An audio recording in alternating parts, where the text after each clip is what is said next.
three times married and twice divorced, the most pro-life president in American history. Why is it that it took a billionaire from New York who was formerly a Planned Parenthood donating Democrat to put Gorsuch and Kavanaugh and 200 Circuit Court judges on the Supreme Court? Why is it that a guy that never served before in American politics was able to renegotiate NAFTA, get us out of the WTO, tell the WHO to go pound sand, tell the UN to go pound sand, renegotiate NATO altogether, get us out of the JCPOA, make sure those billions of dollars we sent Iran are not going there anymore, move the embassy to Jerusalem, recognize the Golan Heights, deregulate the American economy, make us energy independent, finally build the wall? Why is it that that guy did it? It's because every single other person that preceded him besides President Reagan was part of the problem. They were part of the very same community of people that were Ivy League educated, said one thing and did another, were part of the ruling class that protected the agency, protected the Bureau, protected the DOJ. And as long as you said the right things and kept the deficits going, raised the taxes, deteriorated the industrial base, boosted Wall Street profits, kept the borders wide open so that we could have foreign nationals domiciling in our country that do not share our values, eventually get benefits, their kids can vote against our own values, then things will be just fine. Why is it that this guy is different? It's because unlike any other president, he could have been in the ruling class. He said no thanks.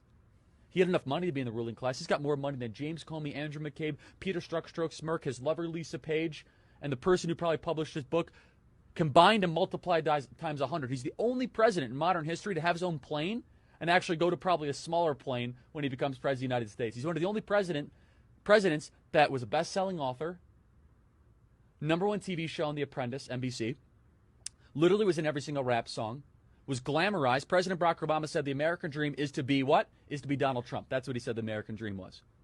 Why is it that this guy's all of a sudden the populist hero? He's supposed to be part of the ruling class. It's because he's a defector from it.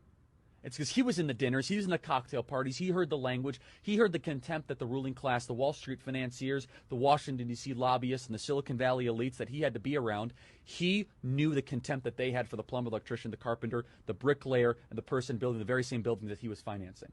So he took the woman rink mentality, the philosophy that built that woman rink quicker and better than anyone could have imagined, despite the New York City bureaucracy and the municipal burdensome rules. And he said, I'm going to bring this to Washington, D.C., and I'm actually going to do something that a politician has never done before. I'm going to tell you the truth, no matter how brutal and honest it is. I'm going to do what I say I'm going to do. From the time he went down the escalator, he was the only person running for office that talked about China immigration, the two issues that are most affecting our country now. How was this possible?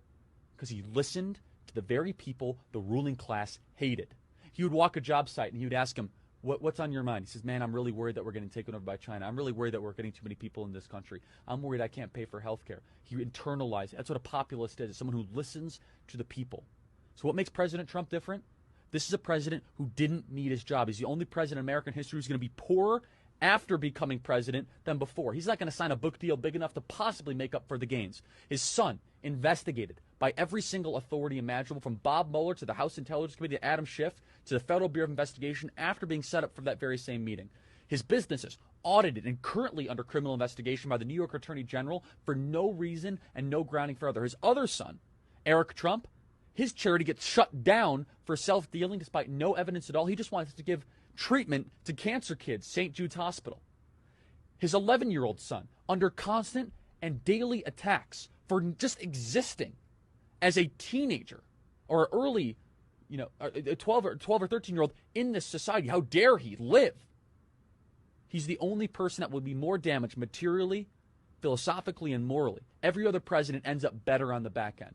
They end up being able to write their stoic journal and drama and being better respected.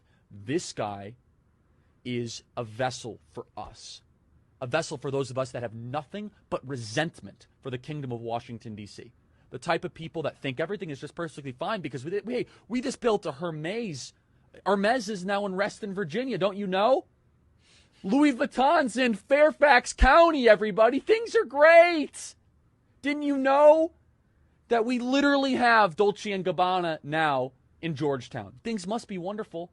You go into Washington, D.C., the cranes are as far as you can possibly see. The construction cranes, they're trying to rebuild the Parthenon, the Giza pyramids quicker than anything I've ever seen. It's more construction happening in D.C. perpetually. Why? It's the only place in America. This is why 8 out of 10 of the wealthiest counties in America are around Washington, D.C. It's the only place in America where they get richer at gunpoint. They have a multi-trillion-dollar cash flow happening into their center, into their power structure every single year, not because we want it. If Chicago and Minneapolis and Detroit, if people get rich there, they have to convince you to buy their products. Maybe it's manufacturing, maybe it's automobiles, maybe it's Best Buy, which is, of course, a Minneapolis company. But Washington, D.C. is different. They do it at gunpoint. This is why Trump is different, and that's why I wrote the book.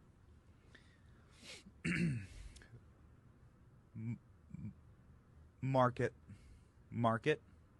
Ladies and gentlemen, you will not hear a better argument for the President of the United States than that 2.5 minutes right there. Cut it, mark it, drop it in. Are you a leftist? Are you communist? Are you Marxist? Are you super right-wing? Doesn't matter. You can't disagree with that. That is the best argument you will ever hear, condensed, distilled like a proof alcohol into why Charlie Kirk believes in this president. And so if you're looking, look no further.